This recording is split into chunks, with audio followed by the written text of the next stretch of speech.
नमस्कार, मी दीपक बोराटे आणि आपण पाहत आहात लोकसेवा टाइम्स 24 जनसामान्याचा बुलंद आवाज. नवी मुंबईतून एक मोठी आणि धक्कादायक बातमी समोर आली आहे. भ्रष्टाचार विरोधात लाचलुचपत प्रतिबंधक विभागाने मोठी कारवाई करत महावितरणच्या तळोजा ग्रामीण शाखेतील सहाय्यक अभियंता रोहित रेवानंद मोरे यांना तब्बल 50,000 रुपयांची लाच स्वीकारताना रंगेहात पकडले आहे. अवघ्या 32 वर्षाच्या या अधिकाऱ्याला एसीबीच्या पथकाने पंचासमक्ष ताब्यात घेतले असून या कारवाईमुळे महावितरण विभागात एकच खळबळ उडाली आहे. कार्यालयात दिवसभर याच कारवाईवर चर्चा सुरू होती. नेमकी प्रकरण काय आहे हे जाणून घेऊया.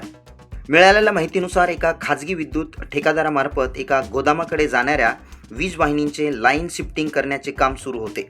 या कामासाठी आवश्यक असलेल्या फिजिबिलिटी रिपोर्ट तयार करून मंजुरी देणे आणि संबंधित प्रक्रिया पूर्ण करणे ही जबाबदारी सहाय्यक अभियंता रोहित मोरे यांच्याकडे होती. तक्रारदाराच्या म्हणण्यानुसार हे काम मंजूर करून देण्यासाठी आणि प्रक्रिया जलद करण्याच्या मोबदल्यात रोहित मोरे यांनी 50,000 रुपयांची लाचेची मागणी केली होती. यानंतर संबंधित ठेकेदाराने 13 जुलै 2026 रोजी नवी मुंबईतील तुर्भे येथील लाचलुचपत प्रतिबंधक विभागाकडे अधिकृत तक्रार दाखल केली. तक्रार प्राप्त झाल्यानंतर 14 जुलै रोजी एसीबीच्या अधिकाऱ्यांनी पडताळणी केली. या पडताळणीतच लाचेची मागणी झाल्याचे निष्पन्न झाल्यानंतर एसीबीने संपूर्ण नियोजन करून सापळा रचण्याचा निर्णय घेतला. त्यानुसार 23 जुलै 2026 रोजी दुपारी सुमारे 1 वाजण्याच्या सुमारास तळोजा येथील महावितरण कार्यालयात एसीबीच्या पथकाने सापळा रचला. यावेळी सहाय्यक अभियंता रोहित रेवानंद मोरे यांनी तक्रारदाराकडून 50,000 रुपयाची लाच स्वीकारली. ही रक्कम 500 रुपयाच्या 100 नोटांच्या स्वरूपात देण्यात आली होती. लाच स्वीकारतानाच आधीपासून सापळा रचून बसलेल्या एसीबीच्या अधिकाऱ्यांनी पंचासमक्ष रोहित मोरे यांना रंगेहात ताब्यात घेण्यात आले. यानंतर संपूर्ण पंचनामा करण्यात आला आणि आरोपीविरुद्ध भ्रष्टाचार प्रतिबंधक कायद्यानुसार गुन्हा दाखल करण्यात आला.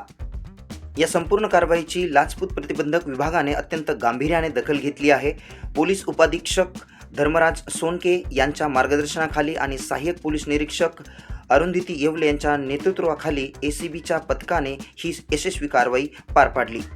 या प्रकरणाचा सखोल तपास सुरू असून या व्यवहाराशी संबंधित इतर पुरावे, कागदपत्रे किंवा इतर व्यक्तींचा काही संबंध आहे का याचाही तपास एसीबी कडून केला जात आहे. नवी मुंबईतील ही कारवाई सध्या सर्वत्र चर्चेचा विषय ठरली आहे. या प्रकरणात पुढे आणखी कोणते खुलासे होतात याकडे सर्वांचे लक्ष लागले आहे. तपास जसजसा पुढे जाईल तसतसे सर्व अपडेट आम्ही तुमच्यापर्यंत पोहोचवत राहू. पाहत रहा लोकसेवा टाइम्स 24 जनसामान्याचा बुलंद आवाज.